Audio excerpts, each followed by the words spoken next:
Como parte de los recursos educativos para el curso de Matemática Intermedia 3, en esta ocasión hablaremos acerca de los circuitos RC y RL. En una breve introducción, podemos hablar acerca de que los circuitos RL y RC son ampliamente utilizados en el campo de telecomunicación, electrónica y sistemas de control.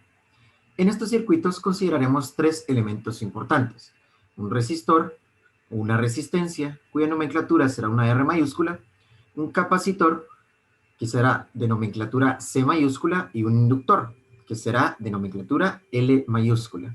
La imagen de abajo nos da la idea de su representación gráfica en un circuito: resistor, capacitor e inductor respectivamente. Hay cuatro conceptos importantes a considerar para el trabajo de este tipo de circuitos. El primero es la fuerza electromotriz, comúnmente llamada FEM en su notación, o también como el voltaje en términos del tiempo. Es la energía que proviene de cualquier fuente, medio o dispositivo que suministre corriente eléctrica. Un condensador o capacitor C mayúscula será el elemento que almacena carga eléctrica y energía potencial eléctrica. La resistencia R será el elemento que se opone o que dificulte el paso de corriente eléctrica a través de este elemento. Y el inductor L mayúscula será el elemento que se encarga de almacenar energía en forma de campo magnético. Hablar acerca de la caída de potencial, tensión o voltaje y de las leyes de Kirchhoff resulta fundamental para el análisis de este tema. Inicialmente podemos definir que la caída de potencial o tensión o voltaje puede darse a través de estos tres elementos previamente descritos. Inicialmente, a través de la resistencia, esta caída de potencial será corriente por resistencia.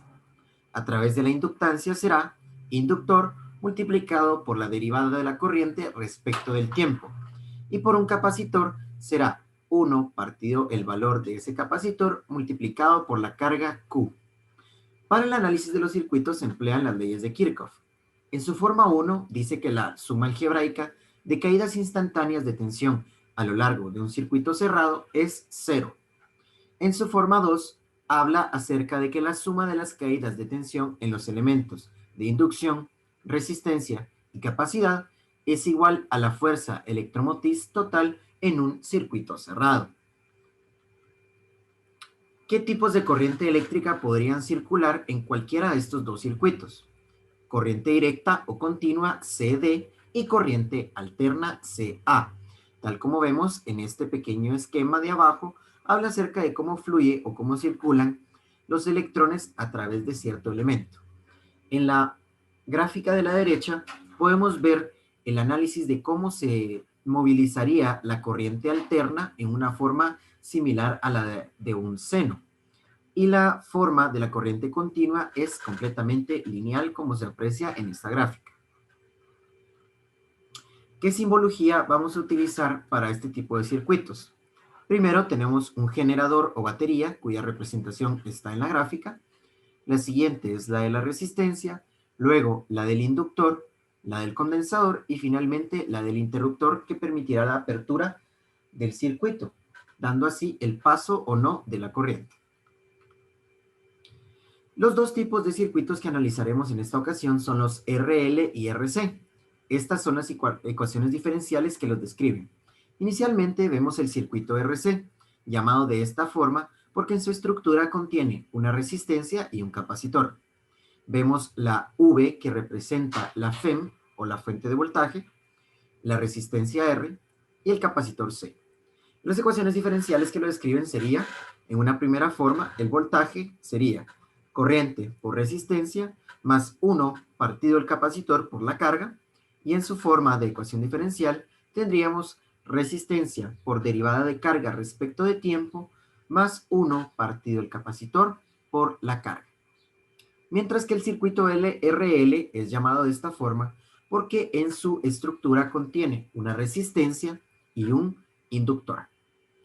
Sus formas en ecuaciones diferenciales serían: la primera, I por R, corriente por resistencia, más L, que es el inductor, por la derivada de la corriente respecto del tiempo. En otra forma, tendríamos resistencia por derivada de carga respecto de tiempo, más inductor por derivada de corriente respecto de tiempo. Hay que hacer la señalización de que la corriente, tal como podemos apreciar acá, sería entonces la derivada de la carga respecto del tiempo. De acá se origina esta sustitución. Veamos un primer ejemplo.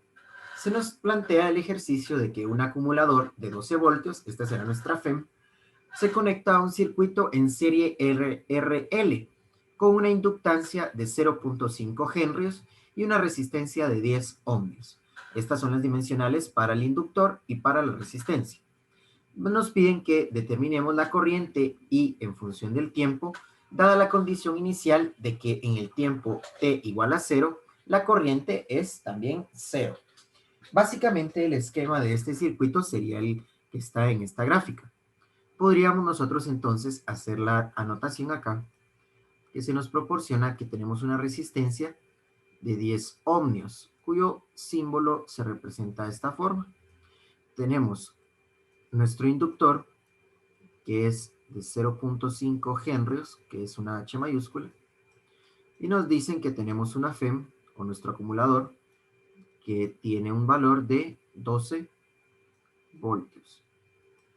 Entonces, conociendo estos datos, empleamos las leyes de Kirchhoff, que al final podemos llegar a la deducción de las ecuaciones diferenciales presentadas anteriormente, para posteriormente determinar cuáles serían las estructuras generales de la corriente en la siguiente manera. Para darle solución al ejercicio, entonces, lo primero que tenemos que hacer es estimar o representar la ecuación diferencial que va a describir un circuito RL. Descrita la ecuación, sustituimos los datos que tenemos en el enunciado, operamos un poco y vamos a obtener lo siguiente. La ecuación diferencial para el circuito RL es la siguiente. Voltaje es igual a corriente por resistencia más inductor por la derivada de la corriente respecto del tiempo. Tal como vimos en el esquema anterior, el voltaje tiene un valor de 12, la resistencia, un valor de 10 y el inductor de 0.5. Sustituidos los datos, debemos recordar que para tenerlo en una forma general, el coeficiente que acompañe a la derivada debe ser 1. Para esto multiplicaremos toda la ecuación por 2, de tal manera que 12 por 2 es 24, 10 por 2 es 20 y 0.5 por 2 es 1. Teniendo esta forma ya generalizada, vamos a encontrar el factor integrante y determinado ese factor integrante, lo multiplicaremos por toda la ecuación encontrada en el paso número 1, es decir, esta de acá arriba, por todo este factor. ¿Cuál va a ser la estructura del factor integrante? Exponencial elevado a la integral de una función de t por un dt. ¿Cuál va a ser esta función f de t? Será el término que acompaña a la variable independiente, en este caso la corriente. Pero no podemos tomar el valor de 10 en esta ecuación porque el coeficiente que acompaña a la derivada no es 1. Por lo tanto, para esto nos sirve el paso número 1 y tendríamos que el valor de f de t sería 20 en este caso. Si fuera 20t, deberíamos tomar 20t para la integral. Procedemos a integrar y la integral de 20 por dt es 20 veces t. Obtenido el factor integrante, vamos a multiplicar toda la ecuación diferencial obtenida en el paso número 1 por este factor. Entonces tendríamos 24 por e a la 20t, este valor, es igual a 20i por e a la 20t, este factor, más la derivada de i respecto del tiempo por nuestro factor integrante, que es e a la 20t, correspondería a este factor. Realizado esto, vamos a reescribir la ecuación diferencial obtenida multiplicada por el factor integrante de la siguiente manera. Vamos a agrupar y decir que la derivada respecto del tiempo de e a la 20t por la corriente va a ser igual a 24 veces exponencial elevado a la 20t. Podemos pasar el diferencial respecto del tiempo a multiplicar para proceder a integrar.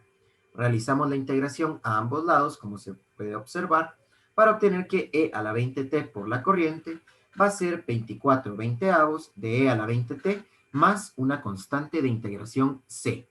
Como lo que se nos solicitaba en el ejercicio era encontrar la corriente I, la vamos a despejar, obteniendo así que e a la 20t por I es igual a 24 veinteavos de e a la 20t más la constante c.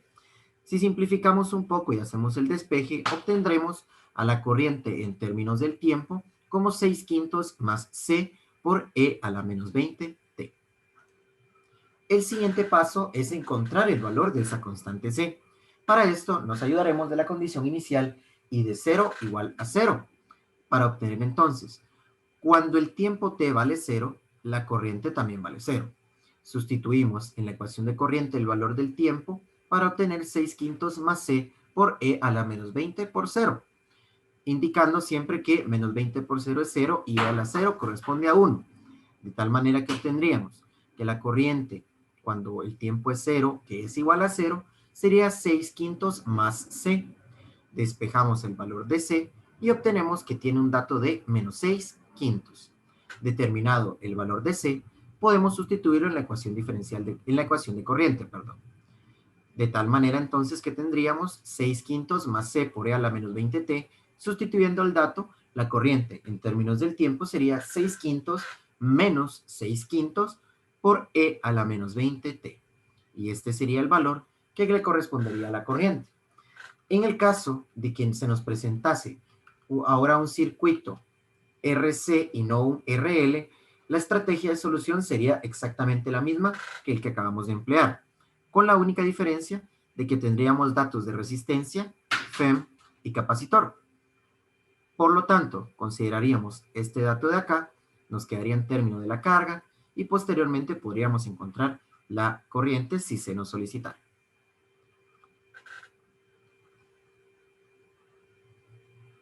Y de esta manera es como nosotros podemos solucionar ejercicios de circuitos RC y RL.